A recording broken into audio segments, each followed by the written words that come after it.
বাইরে গেছিলাম, ওখানে ঘুরতে ঘুরতে অনেক খাবার জিনিস দেখেছি, খেতে ইচ্ছে হয়েছিল, নিয়ে চলে এসেছি। আর দেখাবো কি কি এনেছি। লেস প্রথমে কি সবুজ। এটা চিলি লেমন। লেমন ফ্লেভারের লেস। এটা কি বল? তারপরে এইটা আমেরিকান অনিয়ন। এটা সবাই খায়, সবাই জানে। এটা ইন্ডিয়ান ম্যাজিক মশলা।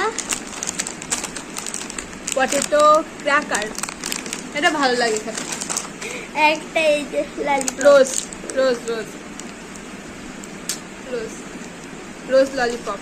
এমনি আমার থেকে এই কুকি, সুইট কুকি। আর এই এটা ক্যাম্পা চিজ ওয়াউজার্স কি একটা।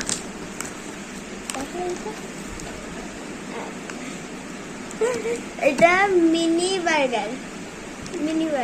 মিয়ানমার থেকে, এটা ভালো লাগে, এক গালে ফুরিয়ে যাবে। আর একটা এখানে পেস্ট্রি আছে, favourite chocolate chip, chocolate chip cookie. এই চকলেট চিপ। তুই চুপ কর। আর এটা লাস্টে খাওয়ার জন্য ঠান্ডা কিছু। ঠান্ডা। তো এখন এইসব গুলো বসে বসে খাবো আমরা দুজন মিলে।